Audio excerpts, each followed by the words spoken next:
এই যে পার্সেলটা, বৃষ্টি পড়ছে কিন্তু বৃষ্টি, এই যে সিল করার মেশিনটা, সিল মেশিনটায় কিন্তু লাইন আসছে। এবার দেখো, এই দেখো টেস্টারে আলো জ্বলছে। কারেন্ট না থাকলে এতটা সমস্যা। এখন কিন্তু আমরা ধোসার চাটু ইউজ করতে পারবো না, এই ইনফ্রারেডটাও ইউজ করতে পারবো না, কিন্তু ইনফ্রারেডটা দরকার নেই, ইনফ্রারেড না আমি গ্যাস দিয়ে চালিয়ে দিলাম, কিন্তু ধোসার চাটুটা ইউজ করতে পারবো না, এতে কিন্তু খুবই সমস্যা। এর জন্য আমাদের ব্যাকআপ যেটা রেখেছি, আমাদের আগের পদ্ধতি, আগে যেভাবে আমরা মানে ধোসা দিতাম আর কি, এই যে আমাদের পুরনো ওভেন বার করতে হয়েছে। এখন আমি বেশ কিছুক্ষণ ওয়েট করলাম যে যদি কারেন্টটা চলে আসে, বাট কারেন্ট আসছে না, তো আমাকে পুরনো ওভেনেই এখন ধোসাটা বানিয়ে দিতে হবে। তার মধ্যে আমার সিল মেশিন তো কাজ করবেও না এমনিতে, এই যে আমাদের প্লাস্টিকে গার্ডার মেরে দিতে হলো। আর সিল মেশিন এমনিতেও আমাদের খারাপ হয়ে গেছে, আজকেই সিল মেশিনটা আসবে, সেটাও তোমাদেরকে দেখাবো নতুন সিল মেশিন কেমন এলো। আর এদিকে সাম্বার চাটনি কন্টেনারে দিয়ে দিয়েছি, ধোসা এসছে, মেদু বড়া এসছে, অনেক কিছুই অর্ডার এসছে, কিন্তু মেন সমস্যা হচ্ছে ধোসা নিয়ে। এই যে আমার মা ধোসার চাটু নিয়ে চলে এলো একদম মুছে, এটা আমাদের ভালো করে প্লাস্টিকে মুড়ে রাখা ছিল ধোসার চাটুটা, এবার আমার মা তাও একবার মুছে নিচ্ছে ভালো করে, যাতে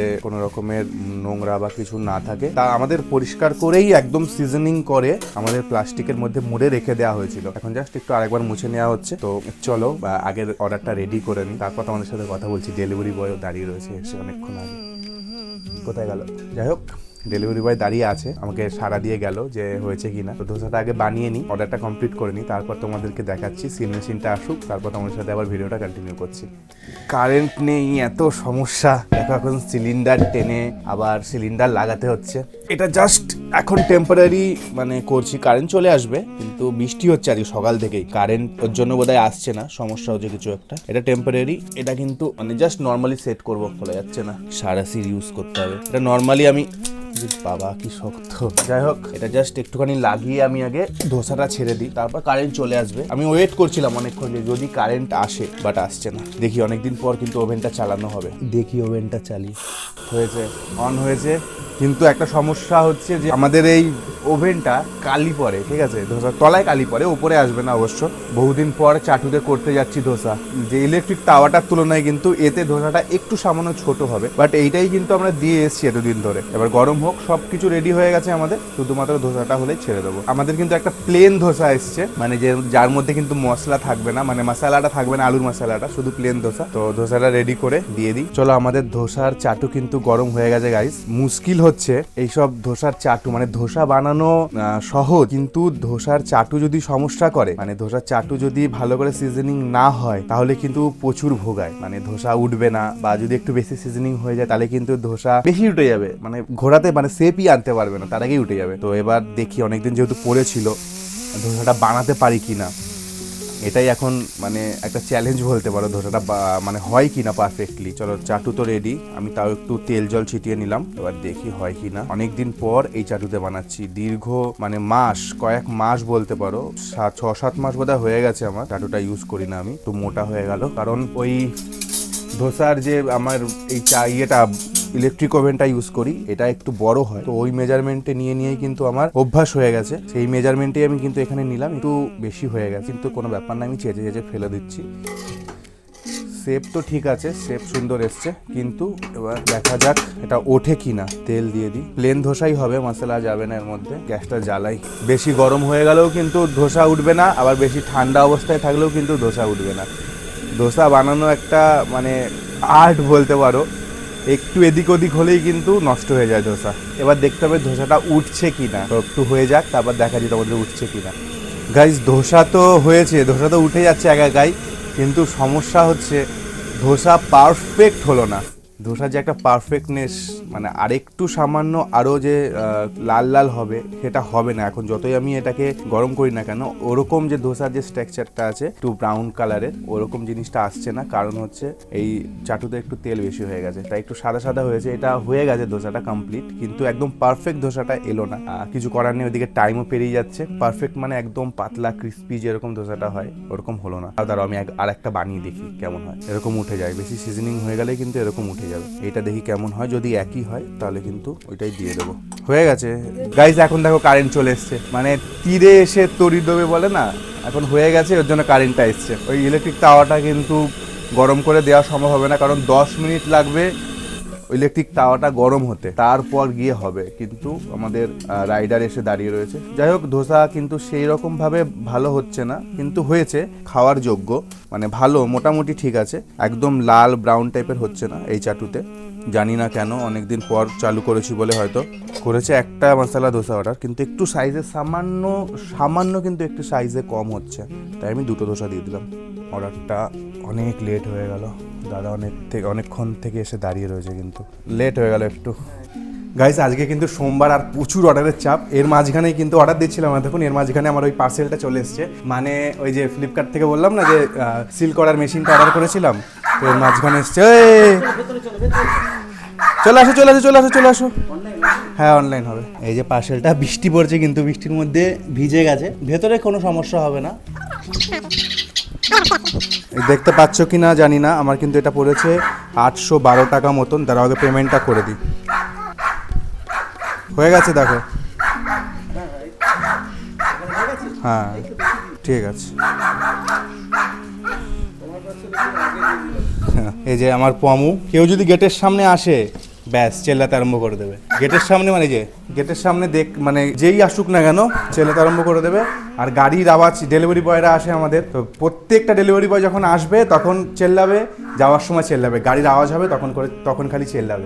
চিল্লে মানে সবাইকে বকবে যে কেন গাড়ির আওয়াজ করছো। তো এটা রেখে দিই পার্সেলটা, এটা পরে খুলবো, আগে অর্ডারগুলো দিয়ে নিই। প্রচুর অর্ডারের চাপ রয়েছে এখন, খিচুড়ি অনেক কিছু কিন্তু অর্ডার এসছে। এই দেখো, দেখাই, আমাদের ধোসা বানাবো এখন আমি। এই দেখো আমি কিন্তু ধোসা বানাচ্ছিলাম, তার মধ্যে অর্ডারটা চলে এসছে। এটা খিচুড়ি ফোড়ন রেডি হচ্ছে, আর মা ওইদিকে মশলা পনিরের এই মশলা যেটা আমাদের বেস গ্রেভিটা বললাম না, ওই গ্রেভিটা বানাচ্ছে মা, কারণ গ্রেভি শেষ হয়ে গেছে অর্ডারের চাপ। আর এইদিকে বেগুনি এসছে, আমি বেগুনির ব্যাটার রেডি করে রেখেছি। আর আজকে খিচুড়ি খাওয়ার কারণ হচ্ছে, একেতে তো সোমবার, আজকে বাবার বার, শ্রাবণের শেষ সোমবার, তার উপরে হচ্ছে আজকে খিচুড়ি খাওয়ার কারণ আজকে দেখো বৃষ্টি হচ্ছে প্রচুর, তো বৃষ্টির জন্য খিচুড়িটা অর্ডার আসছে। আর এমনি সময় সোমবারে খিচুড়ি এত অর্ডার আসে না, আসে খিচুড়ি তো থাকেই, ভেজের মধ্যে খিচুড়ি একটা খুব পপুলার আইটেম, কিন্তু আজকে বেশি খিচুড়ি অর্ডার বেশি আসছে, অন্যান্য অর্ডারের তুলনায় কিন্তু খিচুড়ি বেশি আসছে। গাইস, ধোসা বানাতে সুইগি থেকে 2খানা ধোসার অর্ডার, মানে একটা ধোসার অর্ডার সিঙ্গেল, আর একটা ধোসার অর্ডারে এসেছে 2খানা ধোসা, মশলা ধোসাই সেম, কিন্তু একটা ধোসা ক্যান্সেল হয়ে গেল। দেখাই তোমাদেরকে, দাঁড়াও। এই দেখো, এই মশলা ধোসাটা কিন্তু দেখতে পাচ্ছ নাকি জানি না, এই মশলা ধোসাটা কিন্তু ক্যান্সেল হয়ে গেল এক্ষুনি।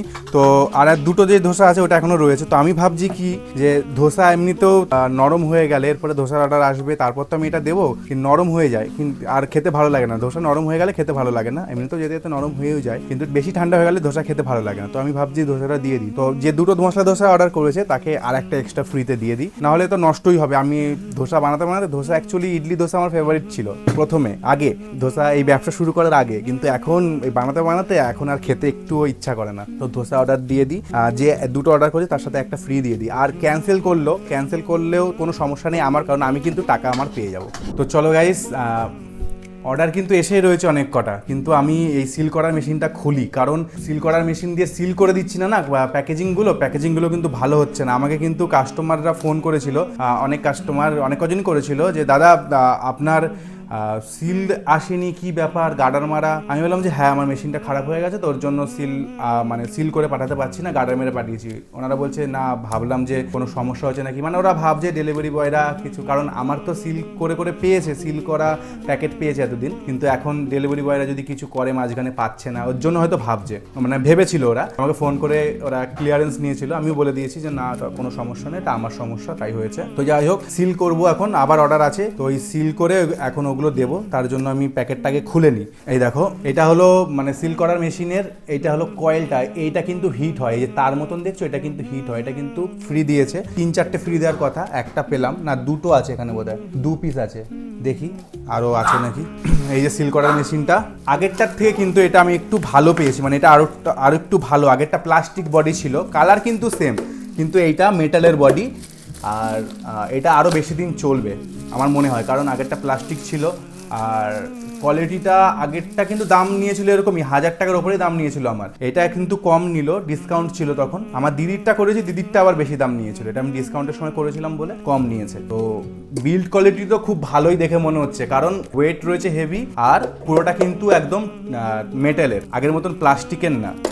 আর দেখতে কিন্তু সেম আগেরটার মতনই দেখতে, লুকসটা একই, কিন্তু এই যে কয়েলের কোয়ালিটিগুলোও আমার মনে হচ্ছে ভালো, একটু মোটা, কারণ আগের কয়েলও রয়েছে আমার কাছে এখনো পর্যন্ত বেঁচে, ওর থেকে এটা একটু কোয়ালিটিটা ভালো মনে হচ্ছে। এই যে সিল মেশিন, এবার এটা দিয়ে দেখি চলছে কি না দেখি। সুন্দর না?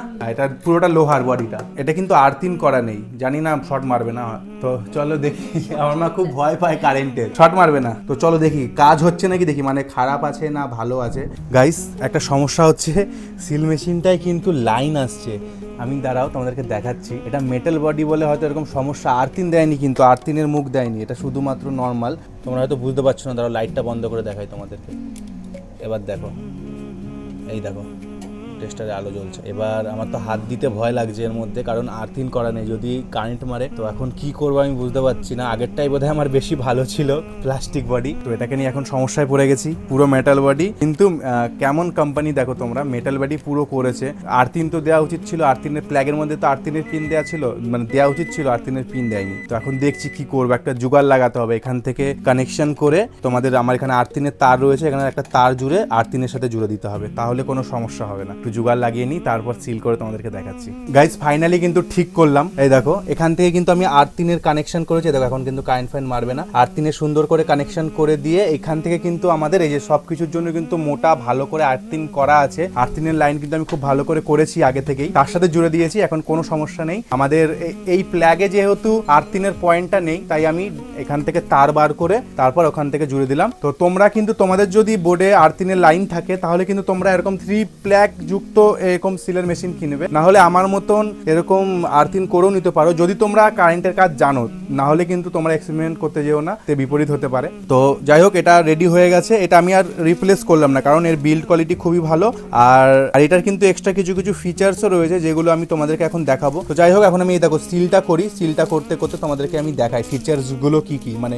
আগের মেশিনের তুলনায় এর ফিচার্সগুলো আরো কি ভালো আছে। তো এক হাত দিয়েই আমি করছি, সময় নেই, মানে ভিডিও করছি তো, ওর জন্য এক হাত দিয়েই করতে হবে। এখান থেকে কিন্তু তোমরা, এটা হলো কতক্ষণ তোমাদের এটা যখন চাপবে, হিটটা অ্যাডজাস্ট করার জন্য কিন্তু এটা কতটা হিট হবে। এবার এটা যদি বেশি হিট দেওয়া হয়, এটা কিন্তু পুড়ে যাবে, মানে এই তিল হয়ে কেটে যাবে। তো এখান থেকে হিটটা তোমরা অ্যাডজাস্ট করে নিতে পারবে, আমি করে নিয়েছি আমার মতন করে। দেখো আমি এখন চিপছি সিল করার জন্য, এই যে জাস্ট চিপে দিলাম। এই আওয়াজটা যেটা হচ্ছে না, এই আওয়াজটা কিন্তু নতুন, এই আওয়াজটা কিন্তু আগে হতো না। আর এখানে এলইডিটা আমার জ্বলতো, মাঝে খারাপ হয়ে গেছিল, কিন্তু এই আওয়াজটা নতুন, এই আওয়াজটা হচ্ছে বেশ ভালো হয়েছে, কিছু নতুন ফিচার্স রয়েছে। তো সিল হয়ে গেছে, কিন্তু এই দেখো আমার প্যাকেট কিন্তু সুন্দরভাবে সিল হয়ে গেছে। তো এইভাবেই প্রত্যেক কটা সিল করি। ওইদিকে আরো অর্ডার চাপানো রয়েছে গ্যাসে, তো আমি অর্ডারগুলোও বানাই। গাইস আজকের ভিডিওটা এখানে শেষ করছি। ওই দেখো আবার অর্ডার ঢুকেছে, দেখি কি অর্ডার ঢুকেছে। অর্ডার ঢুকেছে লুচি, সাদা আলুর তরকারি, পনির পরোটা, কড়াইশুটির পরোটা। তো চলো অর্ডারগুলো ফটাফট দিই, সোমবার আজকে কিন্তু খুবই অর্ডারের চাপ। একদিক থেকে তো নিশ্চিন্ত হয়ে গেল, সিল মেশিনটা হয়ে গেছে, এখন আর ওই গার্ডার মেরে আমাদেরকে দিতে হবে না, আর কাস্টমারও কিন্তু কমপ্লেন করবে না। তো সিল মেশিনটা ইউজ করবো। আজকে ভিডিওটা এখানে শেষ করছি গাইজ, দেখা হচ্ছে ঠিক পরবর্তী ভিডিওতে। ওকে, টাটা।